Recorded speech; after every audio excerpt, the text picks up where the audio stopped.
नमस्कार। एक बार फिर से स्वागत है सभी का संस्कृत न मैं संस्कृताय चैनल पर। संधि पढ़ने के क्रम में हमने अच संधि पूरी कर ली है। आज बारी है हल संधि की। जिस प्रकार से हमने अच संधि को भी सूत्रों के माध्यम से सीखा था, उसी प्रकार से हल संधि को भी हम उसके सूत्रों के माध्यम से सीखेंगे। अच संधि में क्या था कि स्वर का स्वर से मेल था। स्वर का स्वर से मेल होने पर जो परिवर्तन होता है उसे हम स्वर संधि कहते हैं, अर्थात अच संधि। और अच संधि में भी यही था कि अच प्रत्याहार के अंतर्गत जो वर्ण आते हैं वह अच संधि के अंतर्गत आते हैं। उनका आपस में मेल जो होता है वही अच संधि कहलाता है। उसी प्रकार से जैसे आज हम हल संधि पढ़ेंगे, तो हल संधि में भी हल प्रत्याहार के अंतर्गत जो जो वर्ण आते हैं, ठीक है, वे व्यंजन संधि बनाएंगे।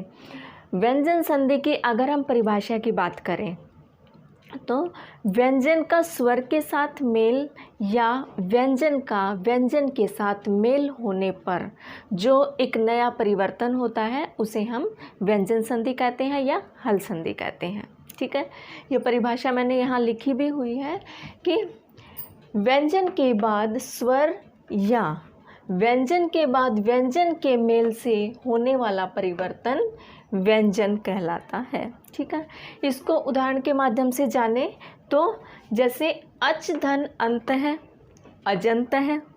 ठीक है, तो अब देखिए उदाहरण में पूर्व में व्यंजन है और पर में क्या है, स्वर है। तो व्यंजन का स्वर से मेल हमने बोला, व्यंजन के बाद स्वर आए, व्यंजन के बाद यहाँ पर स्वर आया। ठीक है, तो क्या बना यहाँ पर, अजंत है। उसी प्रकार से हमने कहा व्यंजन के बाद व्यंजन का मेल, तो यहाँ पर आया व्यंजन के बाद व्यंजन का मेल, सच्चरित्रम यहाँ पर बना, सत धन चरित्रम सच्चरित्रम। ठीक है, अब एक चीज़ और ध्यान रखें, ये हम पहले भी वैसे पढ़ चुके हैं लेकिन फिर से हम एक बार देख लेते हैं कि अच धन अंत है। अब देखिए यहाँ च में हलंत है, हलंत है तो इसका मतलब है यहाँ पर व्यंजन है। अगर यहाँ पर हलंत नहीं होता तो क्या होता, स्वर होता। ठीक है, अगर यहाँ पर व्यंजन नहीं होता अर्थात ये अनुस्वार हलंत नहीं होता तो ये यहाँ पर च धन अ इस प्रकार से होता। ठीक है, तो अंत में क्या होता, अ होता। तो यहाँ पर भी अ और यहाँ पर भी अ, तो संधि का मेल नहीं होना था। ठीक है, क्यों नहीं होना था, क्योंकि यहाँ पर हल संधि है। अगर यहाँ पर स्वर संधि होती तो मेल होता, क्योंकि हमने स्वर संधि में क्या कहा था कि स्वर का स्वर से मेल होने पर स्वर संधि बनती है। लेकिन यहाँ पर व्यंजन का स्वर से मेल हमें करना है, तो यहाँ पर क्या हुई, व्यंजन संधि हुई।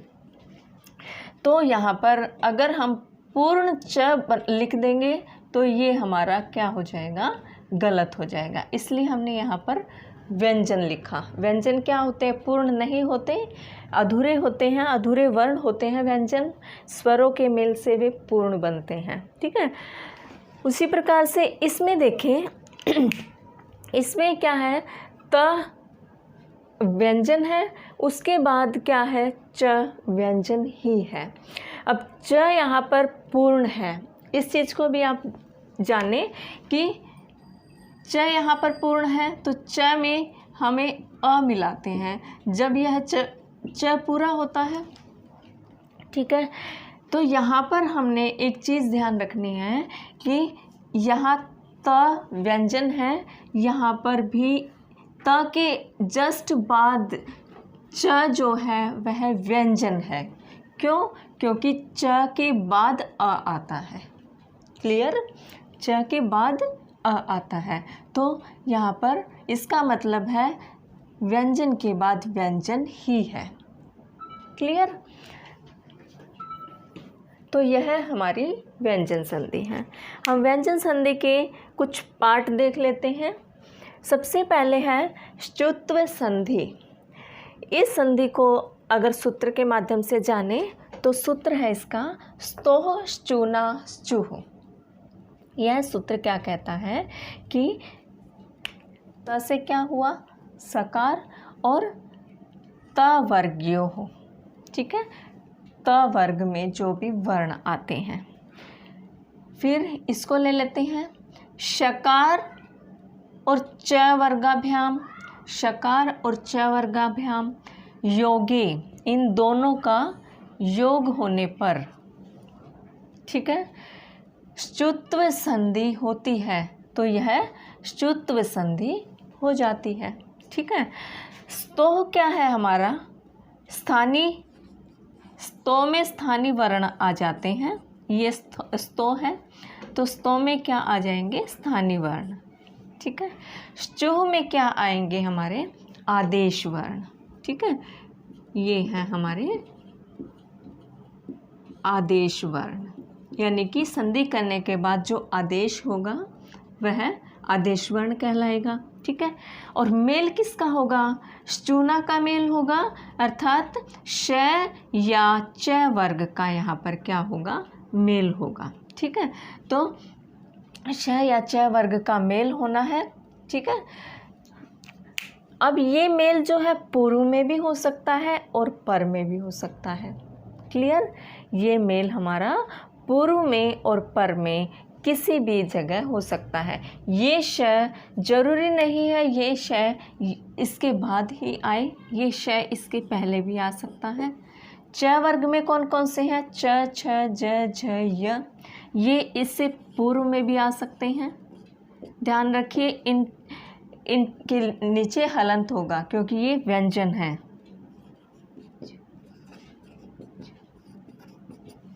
क्लियर, तो पूर्व और पर में ये कहीं भी आ सकते हैं। क्लियर। अब देखिए हमने स्तोह और श्चुह का मेल करना है जब हमारी श्चुत्व संधि बनती है। तो देखिए रामस जमा शेते इस उदाहरण के माध्यम से देखेंगे। यहाँ पर क्या है, स, यहाँ पर है श। ठीक है, स का किससे मेल होना है, श से, या फिर दूसरे शब्दों में बोलें तो स की जगह क्या बनेगा, श बनेगा। ठीक है, तो स की जगह श लगाने पर हमारा शब्द क्या बनेगा, रामश्येते। ठीक है, रामश्येते। अब एक चीज़ और ध्यान रखें, यहाँ पर आधा स है तो यहाँ पर भी हमें आधा श ही लगाना है। आप इसको पूरा श लगा देंगे तो ये गलत हो जाएगा। ठीक है, तो संधि को इस प्रकार से अच्छी प्रकार से जानें। आगे उदाहरण है सत धन चित। अब हम त का स्थानीय वर्ण, त का आदेश वर्ण, त का आदेश वर्ण क्या होगा, त का आदेश वर्ण होगा च वर्ग का च। ठीक है, तो अब देखिए यहाँ पर आएगा सचित। अब एक चीज़ और ध्यान रखें, इसमें ये मात्रा जो है आधे च से पहले आई है, लेकिन अगर आप इसका उच्चारण करेंगे तो उच्चारण जो होगा वह पूरे वाले च का ही होगा, सचित। ठीक है, तो इस प्रकार से। उसके बाद शार्गिन ज, इसको हम संधि विच्छेद करेंगे तो य को देखेंगे, य की जगह क्या आदेश होना है, देखना य किसके स्थान पर है, न के स्थान पर है, तो य की जगह क्या आ जाएगा, न, यहाँ पर आ जाएगा शार्गिन धन जय। क्लियर, तो इस प्रकार से स्तोह श्चूना श्चुह से हमारी इस प्रकार से संधि होंगी। सूत्र श्चुत्व संधि का सूत्र है स्तोह श्चूना श्चुह।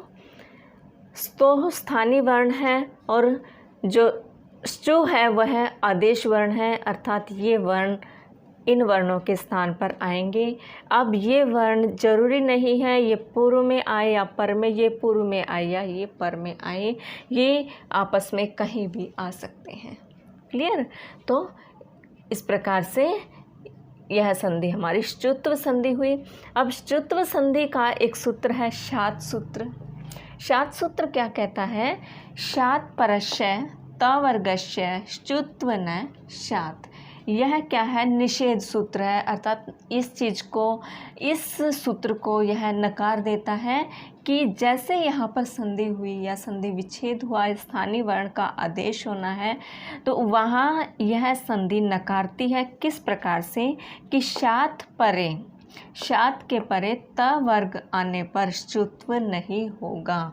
हमने यहाँ पढ़ा था कि शात के परे, ठीक है, शात परे त वर्ग आने पर क्या होगा? श्चुत्व होगा, लेकिन यह सूत्र इसको नकार देता है। अब इसको हम उदाहरण के माध्यम से जानते हैं। जैसे कि हमने हर संधि में हम निषेध सूत्र पढ़ते हैं, उसी प्रकार से यह भी निषेध सूत्र है। इसको आप लिख दें।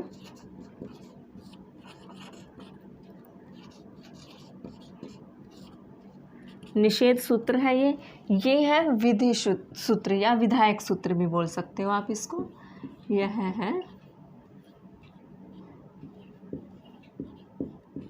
विधि सूत्र, ठीक है। तो निषेध सूत्र, यह सूत्र शात सूत्र निषेध करता है। अब हम जैसे उदाहरण है प्रश्न जमा नह। यहाँ पर श की जगह वैसे तो यहाँ पर क्या आना था? स आना था। यहाँ पर ये आ जाता प्रश्न है, लेकिन प्रश्न है आपने कभी भी ये लिखा हुआ नहीं देखा होगा, ठीक है, ये गलत हो जाता है। तो यह सूत्र ही इसको कहता है कि यहाँ पर प्रश्न है, इस प्रकार लिखा जाएगा। क्लियर? श को श ही रहेगा, वह त वर्ग में कन्वर्ट नहीं होगा। उसी प्रकार से विष जमा नह, ये भी इसी प्रकार से लिखा जाएगा, विष्ण है। इसके दो उदाहरण दिए हुए हैं। क्लियर? तो ये हमारी श्चुत्व संधि हुई। उसके बाद श्चुत्व संधि पढ़ेंगे। अब एक चीज़ और ध्यान रखें, श्चुत्व संधि और श्चुत्व संधि एक दूसरे से मिली जुली है, इसलिए इन दोनों को एक साथ पढ़े तो अच्छे से जल्दी क्लियर हो जाएगी। अब देखिए श्चुत्व संधि में क्या है कि इसका हम सूत्र जाने तो इसको स्तो को हम नहीं करेंगे, सूत्र में काउंट नहीं करेंगे इसको। अगर श्चुत्व संधि का आपसे सूत्र पूछा जाता है तो स्टूना स्टूह, सूत्र पूछा जाता है तो केवल इतना ही बोलना है, स्टूना स्टूह। लेकिन स्तो क्यों आया? क्योंकि हमने इस सूत्र को पूरा करना था, इस सूत्र को पूरा करके और इसका योग बनाना था, उसके बाद संधि के नियम इसमें लगाने थे। अब स्तो जो है हमने श्चुत्व संधि से लिया, अर्थात श्चुत्व संधि की अनुवृत्ति इसमें आ गई। अनुवृत्ति क्या होता है? जो पीछे से लिया जाता है। तो पीछे से क्या लिया हमने? स्तोह को ले लिया। अब स्तोह में कौन कौन से वर्ण आते हैं ये आप जान चुके हैं। स्तोह में स और त वर्ग आता है, ठीक है। फिर स्टूना स्टूह, स्टूना में स्तोह और स्टूना का मेल हो जाएगा। अब ये ऐसे ही है, ये स्थानीय वर्ण कहलाएंगे, यहाँ पर लिख सकते हैं आप। ये क्या है? स्थानीय वर्ण है। और ये क्या है? आदेश है, ये आदेश हो जाता है, ठीक है। और मेल यहाँ पर होता है। अब स का श से मेल होगा तो श बनेगा, ठीक है। और ट वर्ग का मेल होगा, ठीक है। यहाँ पर लिखा है ना, शकार और ट वर्ग का मेल। अब उसी प्रकार से कि यहाँ पर ये मेल पूर्व में भी हो सकता है और पर में भी हो सकता है, ठीक है। तो अब इसको हम डिफाइन करें तो स्तोह स्टूना योगे स्टोह शात, अर्थात सकार और त वर्ग का शकार या ट वर्ग के साथ योग होने में स्टू होता है, स्टुत्व संधि होती है। इसको हम उदाहरण के माध्यम से जानते हैं। जैसे यहाँ पर उदाहरण है, रामस जमा षष्ठ है। अब यहाँ पर सकार है, स का किसके साथ मेल होना है? श से। स का श से मेल होने पर हमें आदेश वर्ण क्या बनता है? श, ठीक है। तो हम यहाँ पर लिख देंगे इसको रामषष्ठ है। क्लियर? ये आधा है स, तो यहाँ पर ये श भी आधा ही आएगा। उसके बाद रामस धन टिकते, स को किस में कन्वर्ट करना है हमने? श में, तो यहाँ पर भी ऐसे ही आ जाएगा रामस टिकते। क्लियर? पेश धन टा, यहाँ पर आ जाएगा पेस्ता। सेम वही नियम है। तत् धन टीका, अब इसमें देखिए त का आदेश क्या है? ट वर्ग का ट आदेश है, ठीक है। त की जगह क्या आना है? ट आना है, तो यहाँ पर क्या आ जाएगा? तटीका। चक्रिन धन ढोक से, न का आदेश देखिए, अब यह है, तो ये क्या आ जाएगा? चक्रिन, ये आ जाएगा यहाँ पर, क्योंकि आधा है, ये ऐसे तो लिखा नहीं जाएगा, ये आधा है, तो चक्रिन ढोक से, चक्रिन ढोक से। इस प्रकार से ये ष्टुत्व संधि है। अब ष्टुत्व संधि के कुछ निषेध सूत्र हैं, जैसे हमने ष्टुत्व संधि में निषेध सूत्र कहे, अर्थात ये सूत्र इस सूत्र को नकार देते हैं, निषेध कर देते हैं। तो ये अपने तरीके से चलते हैं। अब हम इसको देखते हैं। सूत्र एक है पदांता टोर नाम। पदांता टोर नाम में क्या, इसको हम अलग करें तो पदांता टोह, ठीक है, पदांता टोह। इसको हम संधि करें तो पदांता टोह नाम। पदांता ट वर्गात परस्य नाम स्तो स्टु न शात, ठीक है। यहाँ पर न आ गया, तो इसका मतलब जान गए हम कि यहाँ पर ये क्या है? निषेध सूत्र है, यह है नकारता है। तो पदांत यानी कि पद के अंत में। अब पद क्या होता है? आपने एक सूत्र पढ़ा है, सुप तिगंतम पदम। सुप और तिंग क्या होते हैं? पद होते हैं। सुप और तिंग क्या होते हैं? पद होते हैं। सुप और तिंग शब्द रूप और धातु रूप, ठीक है। तो पदांत, पद के अंत में क्या आए? ट वर्ग आए। पद के अंत में क्या आए? ट वर्ग आए। ये ट वर्ग है। ट वर्ग परस्य नाम, ट वर्ग के परे नाम है, ठीक है। नाम है, यहाँ पर अनाम है, ये अ है। परस्य अनाम यानी कि नाम नहीं होना चाहिए। पद के अंत में ट वर्ग के परे अगर अनाम है यानी कि नाम नहीं है, तो सकार और त वर्ग से ष्टुत्व नहीं होगी, ठीक है, से ष्टुत्व नहीं होगी। अब यहाँ तो ऊपर वाले सूत्र में तो नियम यही कह रहा था कि ष्टुत्व इस कंडीशन में ष्टुत्व होगी, लेकिन यहाँ पर यह कंडीशन प्रयोग में इन्होंने नहीं लाई, ठीक है। तो इसको इन्होंने नकार दिया। तो ट ठ ड ढ न यानी कि और पदांत होना चाहिए। पदांत जैसे षट, षट पदांत है, शब्द रूप में चलते हैं, ठीक है। और फिर पीछे क्या होना चाहिए? नाम नहीं, अनाम हो, जो जिसका कोई नाम ना हो, ठीक है। और उसमें क्या होगी? ष्टुत्व नहीं होगी। क्लियर? अब इसको जैसे उदाहरण के माध्यम से हम जानते हैं। इसमें मैंने लिख भी दिया है, पदांत ट ठ ड ढ न के बाद स त थ द ध न हो तो ष्टुत्व नहीं होगी, केवल नाम में होगी। अगर यहाँ पर नाम होगा कोई तो ही होगी। अब उदाहरण जैसे षट धन संत है, इसमें संधि नहीं होगी। ट के बाद क्या है? स है, तो ये एज इट इज़ रह जाएगा। यहाँ पर हम लिख सकते हैं षट संत है, ठीक है, षट संत है।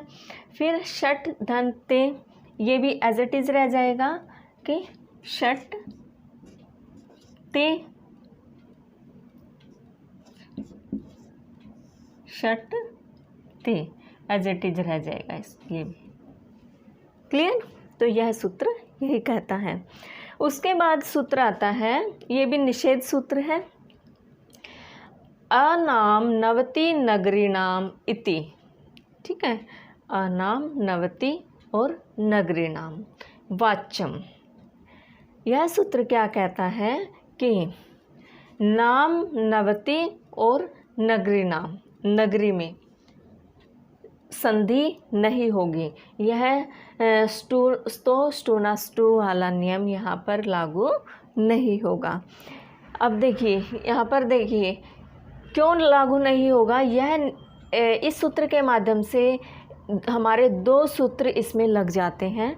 कौन से सूत्र?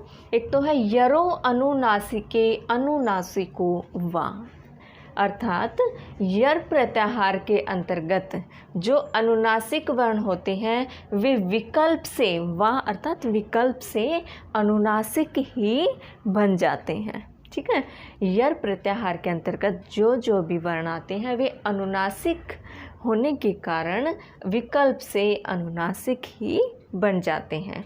प्रत्यय भाषायाम नित्य, और प्रत्यय में भी, प्रत्यय की भाषा में वह नित्य होंगे, हमेशा होंगे। अब देखिए जैसे यहाँ लिखा है उदाहरण, 3 उदाहरण है ये आपके लघु सिद्धांत कौमुदी के। षड्धन नाम, ये ड जो है ये किस में कन्वर्ट हो जाएगा? ड किस में कन्वर्ट हो जाएगा? ण में, क्योंकि अनुस्वार के लिए बोला है। यहाँ पर न क्या है? अनुस्वार है। ठीक है, तो यहाँ पर क्या बन जाएगा? षण्णाम। एक तो यहाँ पर अनुस्वार के लिए बोला है कि अनुस्वार यर प्रत्याहार के अंतर्गत जो वर्ण आएंगे वह अनुस्वार हो जाते हैं, और अनुस्वार के विकल्प से ये भी न जो है यहाँ पर न हो जाएगा। तो यहाँ पर क्या बना? षण्णाम।